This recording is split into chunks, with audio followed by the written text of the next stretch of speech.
Gracias a todos. Yo trabajo aquí en la IFOPA. Esta es la primera sesión que nosotros tenemos para la serie de manejo del dolor. Voy a ponerles un link en el chat para quienes necesiten interpretación simultánea. Nosotros tenemos también algunos invitados que hablan en español, así que por favor, si quieren escuchar esta sesión en español, váyanse en la parte de abajo, le dan clic donde dice interpretación para que puedan escuchar el audio en español. Ahora aquí quiero comenzar nada más diciendo gracias a nuestro equipo de servicios de familias de el IFOPA del 2023. Nosotros sin su ayuda no hubiera sido posible, así que es muy bueno tener esto y tener su apoyo. Estamos muy emocionados de comenzar estas series.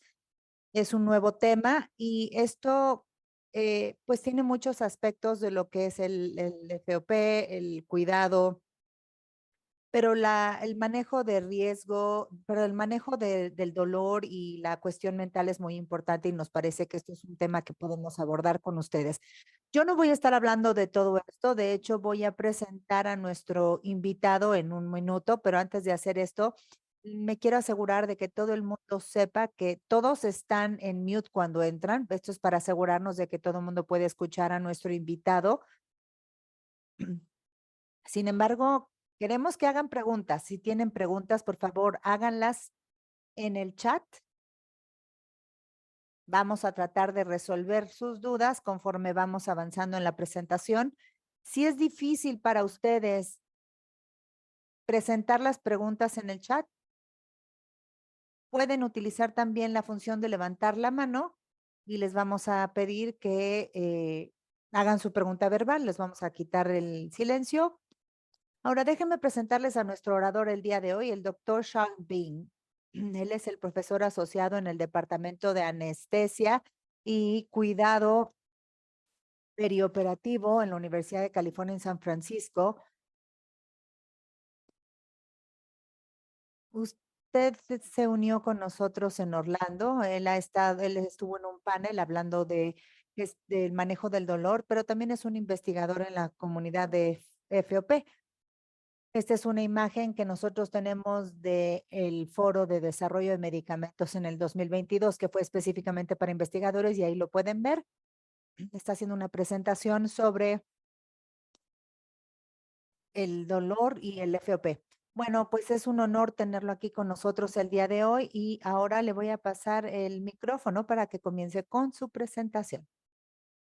Gracias por la presentación y ahora sí nos vamos directamente con las diapositivas que tengo preparadas para ustedes. No sé si pueden ver mi pantalla. Muy bien, gracias.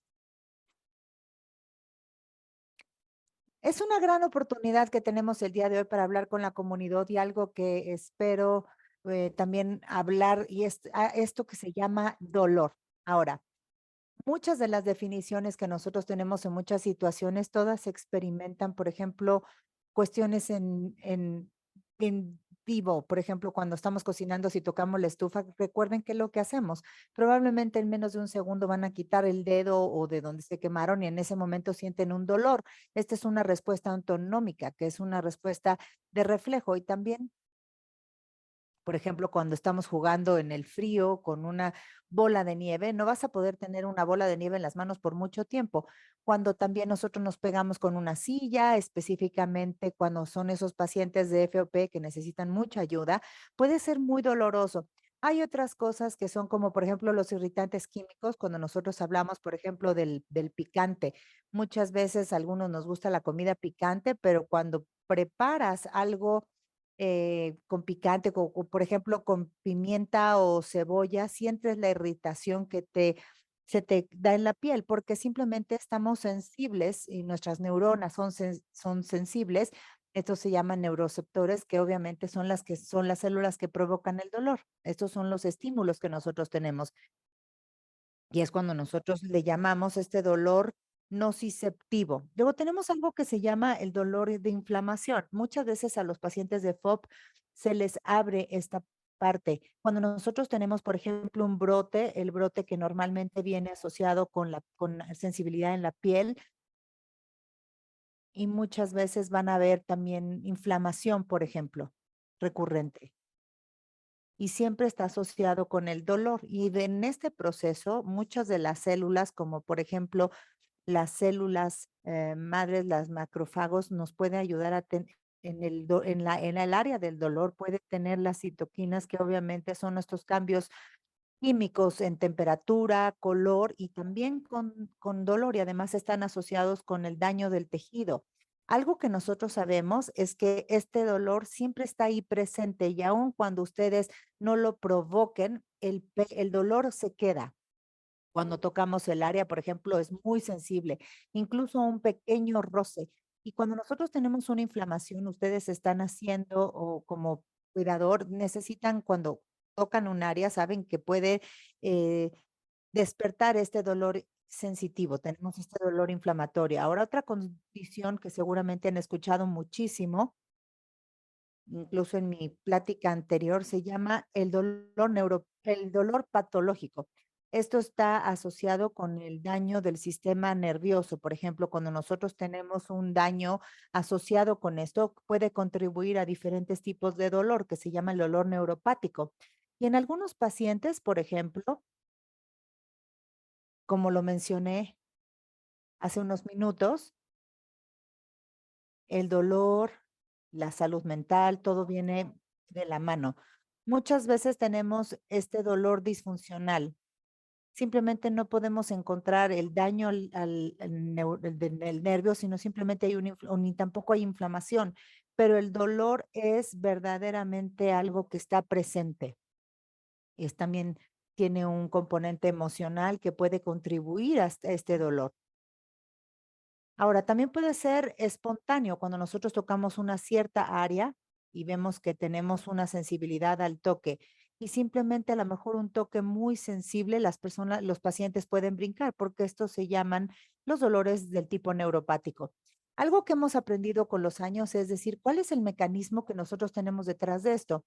Ahora, si nos vamos a 1644, tenemos a este pintor italiano y muchos investigadores les encanta esta imagen porque aquí lo que podemos ver es del dolor. Tenemos un incendio y el incendio está causando un dolor de la piel y entra en todo el nervio hasta la columna vertebral y luego se envía a las células del cerebro. Entonces, cuando nosotros decimos dónde sientes el dolor, es en el cerebro, eventualmente. Y esa es la razón por la que nosotros empezamos a ver, por ejemplo, cuando nos quemamos el dedo en la estufa, toma un poco de tiempo para que tú quites el dedo porque se tiene que enviar esta señal al cerebro y el cerebro tiene que enviar de nuevo la señal para decir tengo que quitar la mano porque es peligroso. El dolor es un sistema de defensa para los seres humanos y también para los animales para poder sobrevivir, porque es el cuerpo que está tratando de eliminar los peligros. Ahora, nosotros tenemos, por ejemplo, esta lesión en el nervio periférico y algo aquí que se llama, por ejemplo, el ganglio dorsal, en donde muchas de estas neuronas sensitivas envían la señal y envían estas fibras hasta la columna vertebral y esta área se llama las neuronas dorsales y aquí tenemos una ubicación importante en donde se procesa el dolor dentro de nuestra columna y más adelante mandan una señal al cerebro y eventualmente para que podamos sentirlo. Entonces, ¿de qué manera podemos saber cómo vamos a reaccionar? ¿Cómo vamos a saber cuál es la actividad que nosotros tenemos en el tronco cerebral? Bueno, con los años las personas se han dado cuenta que nosotros podemos utilizar una resonancia magnética y estos marcadores para poder utilizar esta tecnología y verdaderamente en tiempo real podemos grabar cuál es la respuesta del cerebro cuando los voluntarios, por ejemplo, tocan algo caliente o se estimula alguna fuerza mecánica. Así que en esta parte aquí tenemos esta imagen de resonancia magnética y aquí vemos cómo se registra el dolor en tiempo real. Y muchas veces podemos separar el dolor de las emociones. Les quiero mostrar cuál es el proceso que nosotros tenemos de este informe. Nosotros podemos ver que aquí tenemos algunas regiones del dolor. Aquí tenemos unas regiones muy ocupadas, pero si ustedes ven cuidadosamente, podemos ver que El dolor está en amarillo y las emociones están en rojo, pero como podemos ver, se pueden traslapar. Esto soporta esta conclusión médica que nosotros tenemos, que el dolor y la emoción van mano a mano. Cuando nosotros despertamos un dolor, tenemos un componente físico y un componente emocional. Y la razón de esto es porque nuestro equipo quirúrgico han publicado información de que estos estímulos cerebrales en una cierta parte del cerebro, como se puede registrar aquí, esto nos permite saber, por ejemplo, cuando tenemos pacientes con dolor o cuando pueden responder en el área del cerebro. Entonces, este es otro avance que nosotros tenemos en la medicina. Entonces, ahora vámonos a, todo el mundo reconoce esto. Esta es la osificación que tenemos en los ratones. Aquí nosotros vemos las mutaciones y realmente esta osificación ecterotópica es esta formación de hueso que nosotros vemos en diferentes regiones, como por ejemplo el músculo, cuando tiene un estímulo. Hay cuando, por ejemplo, vemos una cirugía ortopédica, cuando se hace un reemplazo de cadera, etcétera, este estímulo puede eh, estimular la formación de hueso en tejidos. Y muchas veces en algunos países, algunas lesiones de la columna vertebral con el tiempo pueden desarrollar esta osificación periferial y a lo mejor no es muy claro la razón del por qué sucede, pero lo que sí sabemos es que la neuropsia es un reto cuando nosotros estamos tratando las variedades de osificación ecterotópica en la población. Ahora, se ha hecho muy poco progreso en poder tener tratamientos efectivos para la HO o su dolor asociado. La HO hereditarios tiene condiciones específicas, por ejemplo, y esto nos da una oportunidad para poder entender exactamente cuáles son los mecanismos internos cuando nosotros vemos, por ejemplo, una condición de FOP para poder entender mucho más cuáles son los objetivos que necesitamos abordar para poder ayudar a otros pacientes con osificación ecterotópica. Al utilizar, por ejemplo, la base de datos de FOP, nosotros vemos que las personas que tenían dolor crónico, el 86% de los pacientes en el cohorte, muchos de estos no estaban experimentando ningún tipo de brote. Esto significa que sin estos brotes, muchas personas aún así constantemente están experimentando dolor. Y como un tercio de los pacientes reporta hipersensibilidad al toque, también algunas sensaciones de temperaturas anormales y la mutación del ACVR1, porque muchos de estos tienen la mutación clásica, que es la mutación que nosotros tenemos, que es la R206H, puede alterar la función somatosensorial. Ahora, muchos de los pacientes que nosotros tenemos y algunos de ustedes en la audiencia y probablemente van a recordar si participaron en el estudio en el pasado, pudimos reclutar a pacientes y probamos, hicimos pruebas directas de cuál era el umbral de dolor que nosotros teníamos a cierta estimulación en la estimulación mecánica para poder determinar cuál es el umbral del dolor comparado con, por ejemplo, los miembros de la familia. También vemos que tuvimos alguna donación de esta biopsia eh, para poder diferenciar las neuronas del dolor, que eran muy importantes para poder entender cuál es la señal del dolor con un estímulo. Algo que encontramos, que es que en la línea base, estos brotes del dolor, nosotros lo vemos que teníamos, por ejemplo, con pacientes con FOC tenían una hipersensibilidad mecánica al dolor, al calor, perdón, y algunos de los miembros de la familia lo que nosotros vemos es que teníamos mucha más sensibilidad, por ejemplo, a algunas otras cosas, o por ejemplo, cuando los tocas o tocas alguna, haces una estimulación, son mucho más sensibles y el umbral del dolor es mucho menor comparado con algún miembro de la familia. Al utilizar estas células madres pluripotentes inducidas, podemos ver cuál es la mutación del ACRB1, que no nada más es suficiente, sino necesaria para esta hiperexcitabilidad y para poder tener una reacción más rápida, lo cual es la parte clave del dolor neuropático. Ahora, para poder entender esto, esto es una pintura muy famosa que registra uno de los momentos más importantes en la cirugía moderna y la anestesia. Sucedió en el Hospital Mass General. Esto es lo que vemos esta es una demostración pública en el hospital de Boston, en donde ven ahí una persona que es un dentista que tiene este contenedor para poderle dar éter, para poder tener al paciente inconsciente.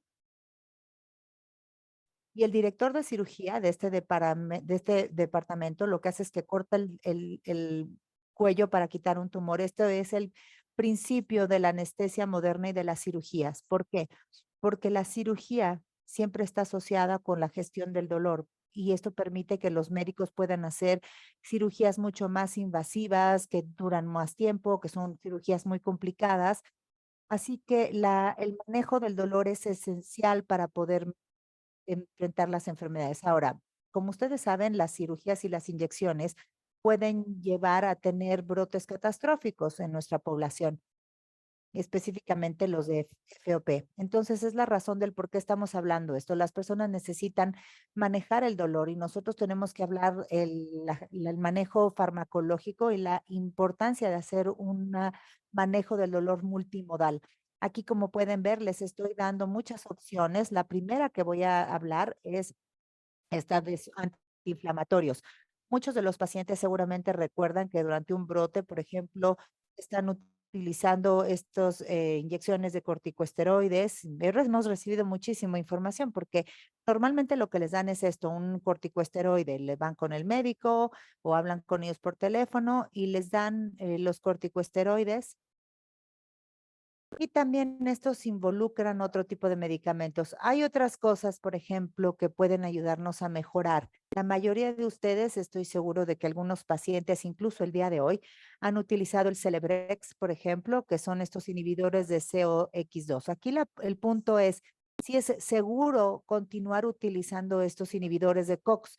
Ahora, por ejemplo, aquí el ibuprofeno, por ejemplo, ¿cuáles son las diferencias específicas de estos AINES? A ver, hay muchos estudios que se hacen en donde se mostró que hay una pequeña evidencia para poder apoyar la falta de inhibidores de COX, como el Celebrex u otros medicamentos tópicos que pudieran tener un rol en el manejo sintomático de los brotes y de la antropatía crónica cuando nos indican los corticosteroides. Ahora, otro estudio mostró que en ciertos modelos, por ejemplo, pueden reducir los niveles de prostaglandina inflamatorios y poder potencialmente mejorar el umbral de esta osificación ecterotópica. La hipótesis que tenemos con esto es que con este régimen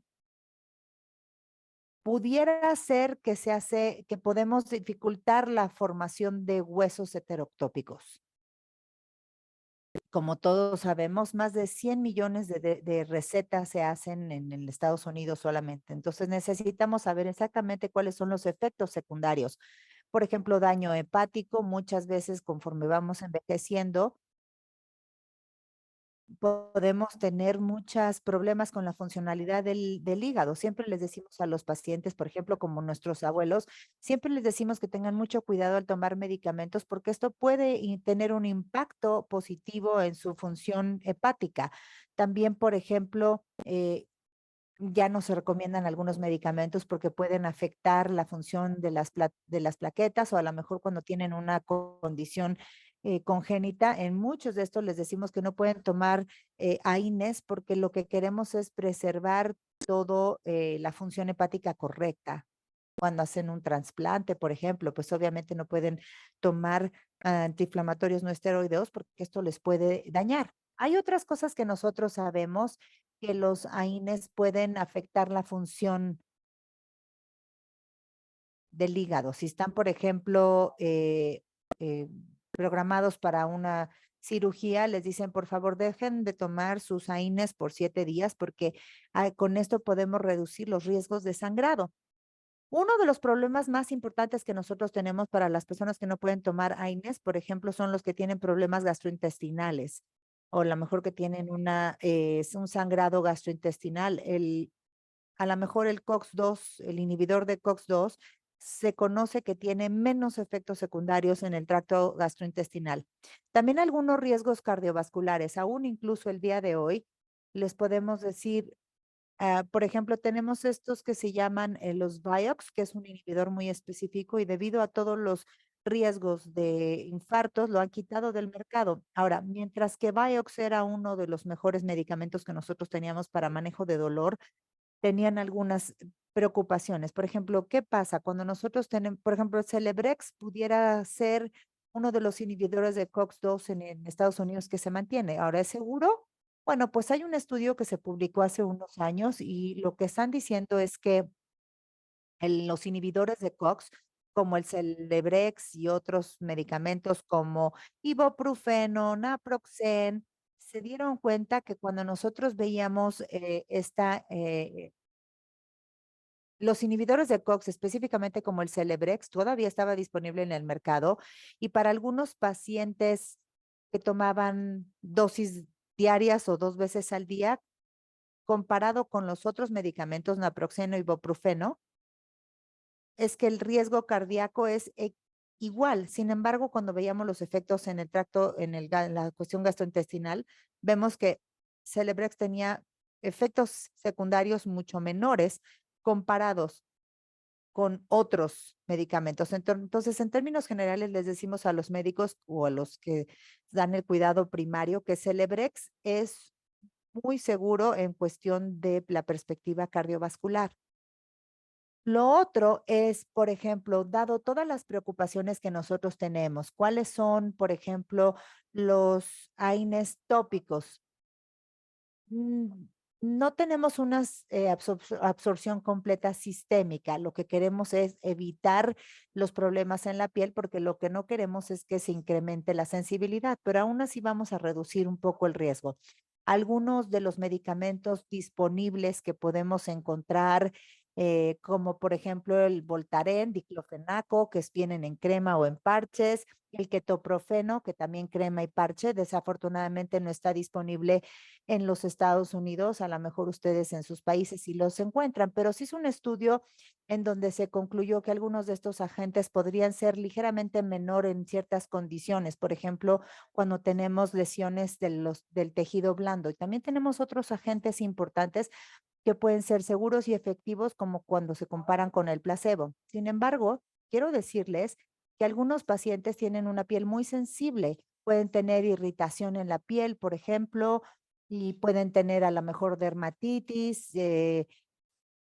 picazón y tenemos muchas áreas en donde nosotros vemos que aquí tenemos este problema y vemos que, por ejemplo, hay algunos agentes que se mantienen ahí y cuando nosotros vemos este efecto es importante. Lo que es muy interesante es que este informe que nosotros tenemos de Japón es que con algunos pacientes muchas veces el sobreuso puede estar disponible con las funciones y los cambios que nosotros tenemos y el sobreuso de estos agentes tópicos pueden contribuir a tener una menor posibilidad de eh, sangrados gastrointestinales. Otra cosa que nosotros hablamos o cuáles son los otros medicamentos que nosotros podemos ver al 5%, al 10%, por ejemplo, o lo que ven en las tiendas es al 4%.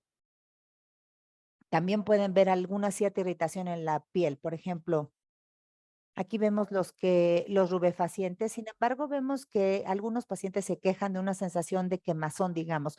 Entonces, siempre les decimos a los pacientes que prueben primero en la piel en un pedacito y que se esperen unos 5 o 10 minutos y después puedan utilizar esta crema que se llama Capsaicin. Ahora, en Europa, por ejemplo, y en Brasil y en otros países, normalmente hay un gran porcentaje de los parches de capsina que se han probado que tienen muy buena efectividad. Sin embargo, necesitamos primero utilizar lidocaína para reducir la sensación de quemazón. Hay otras cosas que se están utilizando, como el Salonpas, por ejemplo, para poder brindar una sensación de alivio. Me voy a enfocar ahora en otras cosas que son estos agentes neuropáticos. Cuando nosotros hicimos el estudio de esto, muchos de los pacientes, incluso algunos, ya estaban probando estos agentes neuropáticos como por ejemplo gabapentinoides, TCA y SNRIs, por ejemplo, duloxetina, venlafaxina, que son antidepresivos, y nosotros pudimos ver que esto nos ayuda muchísimo a manejar el dolor. Hay otra investigación con epinefrina, por ejemplo, que son otros inhibidores que se utilizan para poder tratar algunas de estas condiciones neuropáticas. Sin embargo, es la primera línea de tratamiento para el dolor neuropático, como lo dije en la primera diapositiva. Los gabapentinoides es uno de los más recetados en el mundo porque tiene un perfil de seguridad. Gabapentina, Neurotin o preglavalina, la lírica, es otro medicamento y además son bloqueadores de canales. Ustedes seguramente recuerdan esto, que lleva mucho tiempo en el mercado, y los NRIs, que son la duloxetina y la venlafaxina. Ahora, los efectos secundarios, la gabapentina es uno de los mejores, sin embargo, se metabolizan a través de los riñones. Entonces, si alguien tiene alguna disfunción renal, necesita ajustar la dosis cuidadosamente. Muchas veces le decimos a los proveedores que si alguien tiene, por ejemplo, problemas renales o necesitan tener, por ejemplo, una dosis de gabapentina menor. Ahora, sí tiene un cierto nivel de sedación, también puede causar problemas gastrointestinales y ocasionalmente puede, por ejemplo, ser puede bloquear las sensaciones y algunos cardiólogos dicen que debido a estos bloqueadores podemos ver, por ejemplo, cierta hinchazón en los tobillos. Esto sucede mucho cuando estamos tomando, por ejemplo, gabapentina y pregabalina.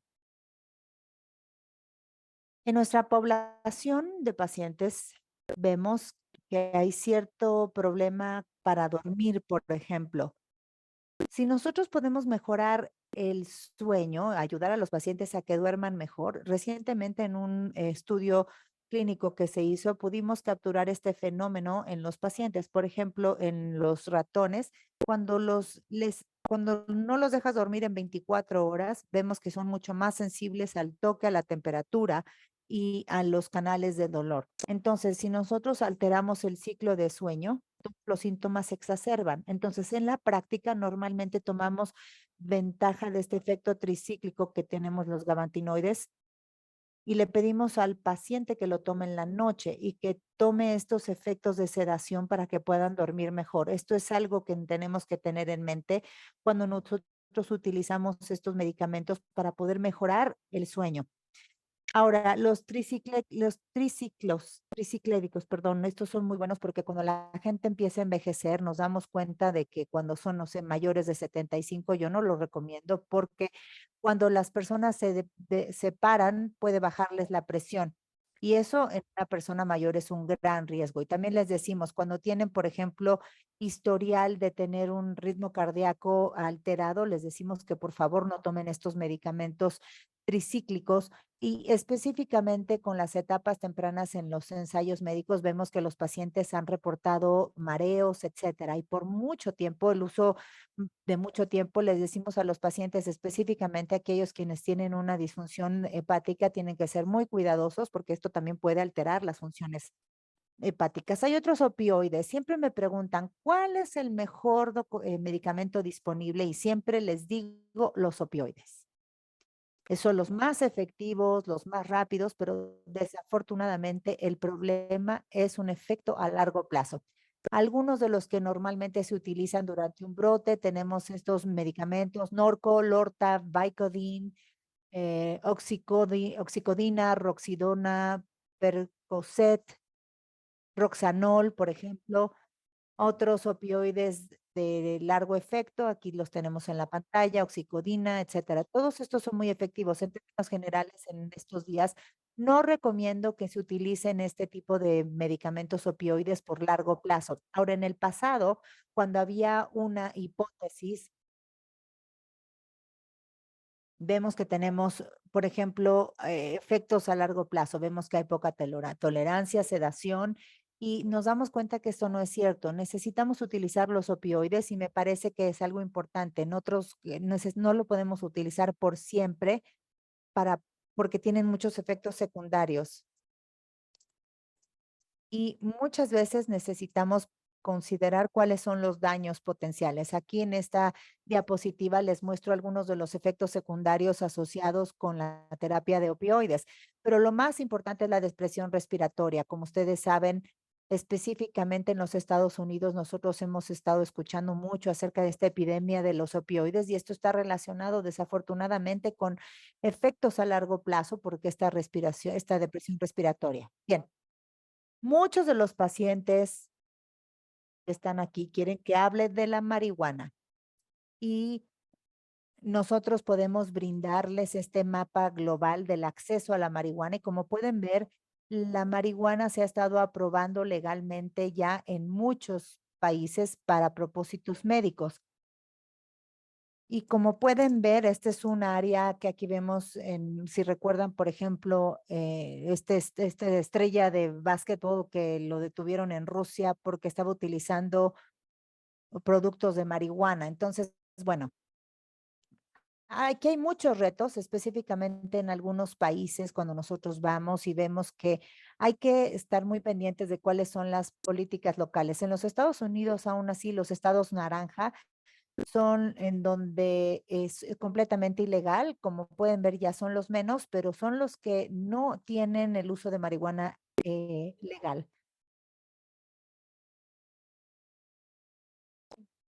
Muchas veces el uso para cuestiones recreativas o médicas es en algunos lugares sí está legalizado. Ahora, específicamente para la aprobación de la FDA, por ejemplo, y para el uso de la marihuana en pacientes, lo que podemos ver es que nosotros estamos en San Francisco, así que si ustedes viajan a San Francisco en el futuro, se van a dar cuenta que hay muchísimas tiendas abiertas disponibles y muchos de los pacientes están utilizando esto. Tienen el, el- la- el- las pastillas, las cremas, hay muchísimas representaciones del uso de los cannabinoides. Ahora, este ya está aprobado por la FDA. Hay los dos componentes, el TSH y el CBD. Y hay varios aprobados por la FDA para, como por ejemplo, el dronabidol y la navidolina. Y normalmente estos se utilizan para pacientes con cáncer. El Nibiximol, por ejemplo, que tiene un extracto de TSH y también es conocido como la parte psicoactiva del CBD. Aquí lo que nosotros queremos ver es que si ustedes o se utilizan este tipo de productos legalmente aprobados por la FDA, podemos utilizarlo para condiciones de dolor. El dolor neuropático, como ya lo mencioné, nos ayuda. Históricamente hay que entenderlo. En la India, por ejemplo, en el 2700 antes de Cristo, los cannabinoides se utilizaban, por ejemplo, para tratar algunas enfermedades. A lo largo de los años, las personas han encontrado cómo pueden extraer el CBD, que es el extracto de la TSH, y hay evidencia que muestra que tiene muchas funciones fisiológicas. Por ejemplo, puede ayudarnos a los canales de dolor, etcétera. Aquí el tema es ¿dónde están estos receptores? Y se sorprenderían, porque los receptores que nosotros tenemos están en todos lados, desde el sistema periferial, por ejemplo, en la piel, los ganglios dorsales, como les expliqué al principio, la columna vertebral, el cerebro, además. Y tiene una gran variedad de funciones y las personas que están, lo que quieren tratar con depresión, dolor, etcétera, vamos a enfocarnos ahorita en dolor. Pero en los modelos preclínicos, por ejemplo, en los modelos que nosotros tenemos aquí o en los modelos con animales, vemos que tenemos esta eficacia antinociceptiva. Esto es que si nosotros tratamos a un ratón con cannabinoides, nos damos cuenta que realmente el dolor con estos cannabinoides puede reducir la inflamación o la lesión asociada con la hipersensibilidad y el dolor. Sin embargo, lo que sucede en los escenarios clínicos es que hay pocos estudios que pueden, una de las cosas que queremos ver es, por ejemplo, si es seguro para utilizar en una población de pacientes y lo segundo es si es efectivo. Se han hecho varios estudios para analizar esto y les voy a mostrar la evidencia que nosotros tenemos. Por ejemplo, en este metaanálisis muestran no hay tanta evidencia para apoyar esto, sin embargo, vemos que muchas veces no es suficientemente fuerte para poder tener o refutar la eficacia del uso. Hay otro estudio que se hizo en donde analizaron todos los estudios publicados con el dolor neuropático y se dieron cuenta de que no hay tanta evidencia compartida para saber si los cannabinoides son dañinos, pero también no tenían suficiente evidencia para poder apoyar el beneficio. Pero lo que sí mostraron es que cuando nosotros vemos una población de pacientes que han probado los cannabinoides en el estudio, todos reportaron que se sentían mejor y todos pudieron dormir mejor, como ya lo mencioné hace un momento. Por lo tanto, ¿de qué manera podemos accesar a los cannabinoides? Bueno, algunos de ustedes seguramente saben que a nivel federal el uso de cannabinoides sigue siendo algo controversial. Entonces, cuando nosotros trabajamos con grandes instituciones, personalmente yo no receto marihuana, pero en la comunidad ya hay algunos médicos que tienen una licencia para que están listos para poder recetarle esto. Por ejemplo, si es en sus estados la marihuana es legal, bueno, pueden ir a las tiendas y comprarlo. Pero por favor, hablen con sus médicos familiares quienes tienen más información para que de esta manera les puedan dar un buen consejo sobre el uso de la marihuana. Algo que siempre me pregunto y que las personas me dicen, si por ejemplo me van a tener que operar y utilizo la marihuana, ¿necesito prepararme o necesito hacer algo? ¿Hay algo que necesite saber? Bueno, este es un nuevo lineamiento que se publicó para los anestesiólogos.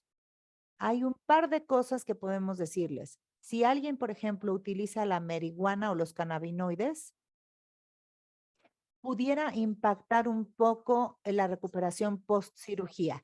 Entonces, hablan con sus médicos cuando tienen una evaluación preoperatoria y van a verse con el anestesiólogo, el equipo quirúrgico, siempre hablen del uso, porque pudieran haber algunas consideraciones que necesiten tomar en cuenta. Bien, tomé esta imagen de Vancouver, esta foto, y estaba sorprendido por esta observación. Y me parece que esto nos puede ayudar a entender el por cómo podemos reducir los problemas de la traducción de todos estos analgésicos modernos, etcétera. Y siempre es un reto. Muchas veces tenemos una investigación básica, pero aún así necesitamos entender mucho más de la parte humana. Así que para poder lograr esto nos hemos encontrado que hay muchísimas maneras que cuando nosotros vemos, por ejemplo, a la población de pacientes y estamos tratando de abordar las necesidades de cada uno, hay mucha investigación y a lo mejor ustedes ya me han oído hablar de esto. Nosotros estamos intentando salir de la pregunta de la población y cuando nosotros vemos a la parte humana, por ejemplo, y vemos la parte de los tejidos, las células, y traducir esto entre los modelos que nosotros tenemos, podemos tener una brecha cuando nosotros estamos analizando este tema con los medicamentos y analgésicos. Gracias a todos por escucharme. Y seguramente yo siempre estoy abierto a aprender de ustedes, de sus miembros de la familia. Gracias por el apoyo a la comunidad. Gracias por todo lo que hacen. Y espero que con esto podamos continuar. Creo que el sentimiento es mutuo. Aquí nada más quiero agradecerle por tomarse un tiempo de su día para venir a presentar esto. Sé que usted ha hecho esto muchísimo para investigadores, sin embargo, es muy importante para la comunidad y todo esto es súper valioso. Gracias. Y sí tenemos ahí un par de preguntas que quiero hacerle. La primera es, recientemente he visto el estudio del uso de la marihuana que tiene unos efectos negativos a largo plazo en el cerebro. ¿Esto es algo que usted ha escuchado o alguna preocupación ahí? Creo que es una buena pregunta. La pregunta es si nosotros hemos ya terminado con las discusiones del efecto de los efectos de la marihuana. Hay que ser muy cuidadosos. Para muchos de los estudios médicos pueden encontrar, si realmente quieren ver exactamente una conclusión, durante la pandemia, por ejemplo, vimos que podíamos llegar a todas las conclusiones con respecto a la eficacia de la vacuna o de algunos de los tratamientos. Entonces, yo siempre algo que les sugiero es ver cuál es la parte cualitativa del estudio, porque fácilmente podemos concluir con base en un estudio, pero muchas veces es el diseño del estudio, las limitaciones de ciertos estudios que no nos dan la información. Hay que tener la mentalidad abierta, abierta para cualquier sugerencia, cualquier estudio. Siempre hay que estar muy cuidadosos de esto. Ahora, el estudio que les mostré aquí, básicamente lo que hace es que el metaanálisis, lo que estamos tratando es sacar lo mejor, porque muchos de esos estudios no tienen buen diseño, entonces no impacta la función. Sin embargo, cuando se utiliza, lo que hace es que hacen un monitoreo en general y lo que hacen es tratar de tener un mejor diseño del estudio para que cuando hacen estudios de dolor, por ejemplo, la conclusión es que no parece que sea dañino, pero también hay muy poca evidencia para soportar el beneficio. Entonces, este es el consenso más o menos general, pero ya sea si esto va a tener un impacto a largo plazo en el cerebro, creo que vamos a tener que esperar y ver. Es muy importante mantener esto en mente. Muchas veces decimos que, por ejemplo, fumar puede no ser bueno porque cualquier tipo de inhalación de humo del cigarro puede tener un impacto en los pulmones. Muchos de los pacientes que fuman marihuana, siempre les digo que en mi opinión, el fumar a largo plazo, aun cuando sea marihuana, que potencialmente no es tan dañino como los cigarros, pero el formato de fumarlo per se puede también tener un daño en los pulmones a largo plazo. Es muy interesante ver cuáles son los efectos secundarios de los medicamentos tradicionales que nosotros tenemos y en lo que se refiere a la marihuana médica, no tenemos todavía suficiente investigación. Tenemos otra pregunta. ¿Alguien quiere saber un poco más acerca de su estudio y lo que usted encontró? ¿Cuál es la relación que hay entre el gen de FOP y la hipersensibilidad? Nunca habían escuchado esto y quieren saber de dónde vino esta información y si hay algún plan de explorar exactamente cuáles son los efectos para el manejo de dolor. Creo que este es mi tema favorito. A ver, nosotros comenzamos esto. A ver, les voy a contar la historia. Teníamos un paciente y su familia quienes me inspiraron a participar en este comité, probablemente los conocen y desafortunadamente ella falleció hace unos años.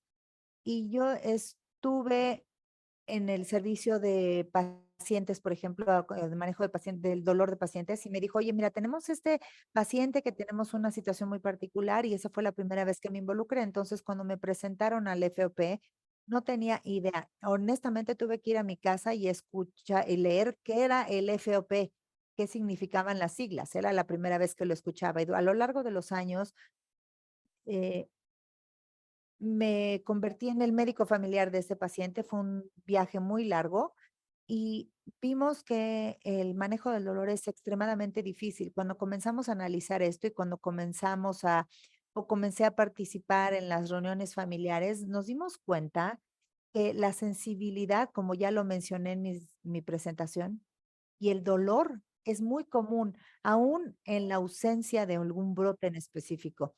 Entonces, para nosotros esto fue una inspiración y decir, a ver, sabemos que tenemos el FOP, sabemos que es una conducción, una condición de los del sistema neuronal, de la parte de del hueso, y pudiera ser que a lo mejor hay un daño también neuronal. Es por eso que comenzamos a estudiar más a los miembros de la familia, a los pacientes. En el 2016, por ejemplo, fue cuando nosotros empezamos a hacer este ensayo clínico. Nos reunimos en San Francisco. Fue la primera vez que nos reunimos y toda la comunidad nos apoyó muchísimo. Comenzamos a hacer pruebas del umbral del dolor y comparamos esto al equivalente de lo que tenían los miembros de la familia y la mayoría de estos pacientes de FOP tienen esta mutación y tenían hipersensibilidad a a la estimulación mecánica y también a la temperatura. De hecho, uno de los pacientes que estudiamos en esta área también me dijo lo mismo. En el calor, en el frío no tengo problema, pero en el calor sí mucho. Entonces queríamos entender cuál era el mecanismo una vez que empezamos a ver, por ejemplo, cuáles eran estas neuronas centrales y una vez que nosotros pusimos esta mutación en los animales, algo que siempre veíamos en los pacientes cuando analizábamos el dolor, ya tenían el FOP ya tenían estas malformaciones, pero muchas veces el impacto sistémico puede contribuir a la condición del dolor, porque recuerden, el dolor es la parte de una imagen, es una parte de una gran imagen. Cuando nosotros, por ejemplo, introducíamos una mutación en los animales para poder entender las neuronas o expresar estas, podíamos encapsular la sensibilidad mecánica y de la temperatura. Entonces, ¿esto qué nos dice? Que esta mutación es suficiente a pesar de todas estas condiciones de osificación de los pacientes de FOB. Nosotros vemos que la hipersensibilidad de los neurosistemas es una muy importante. Entonces, estamos trabajando en este momento para poder entender este camino de estos receptores que nosotros tenemos, porque vemos que hay una relación directa entre el dolor y la osificación heterotópica. Entonces, la idea es no nada más poder reducir el dolor, sino cuando tienen, por ejemplo, desde el punto de vista fisiológico, sino que probablemente logremos reducir la osificación específica. Algo que encontramos, por ejemplo, en la investigación es que los modelos animales, si nosotros veíamos, por ejemplo, los huesos osificados, veíamos que se llega a un punto llegamos a un punto en donde necesitábamos entender cómo era este desarrollo óseo y la idea es que nosotros podamos conseguir el financiamiento para poder entender más acerca de esta enfermedad. Aquí lo que estamos tratando de hacer es no nada más abordar el dolor, sino ver si nosotros podemos también abordar el tema de la osificación heterotópica. Quiero mencionar que el doctor recibió ya una beca para estudiar y catalizar el FOP. Muchísimas gracias. Vamos a cruzar los dedos para que les den el financiamiento para el estudio de lo que usted nos está platicando, porque con relación a lo que están diciendo, una persona en el chat estaba mencionando que durante los meses de invierno tienen muchos más brotes que en los de calor. Entonces, bueno, supongo que esto es una experiencia muy individual que tienen las personas con respecto a las diferencias entre el frío y el calor. Déjenme ver, déjame interrumpirte brevemente. ¿Saben si para este paciente que acabas de mencionar, si tienen una mutación, mutación clásica? Alguien dicen que, por ejemplo, tienen mucho más dolor cuando hay tormentas porque baja la presión. También tenemos estos factores y todo esto es un gran paso a lo que les quiero decir. Voy a compartir brevemente mi pantalla. Tengo un par de diapositivas que les quiero enseñar, pero antes de eso les quiero decir una vez gracias al doctor Shenobiyu, gracias por unirse a esta plática, por estar aquí con nosotros. Sé que usted está muy involucrado en la comunidad de FOPE y gracias por el apoyo. Sí, también compartió algunos recursos que nosotros tenemos en el tema de los enfoques de la parte psicológica del dolor y la siguiente semana vamos a tener una sesión, pero doctor, muchísimas gracias por compartir más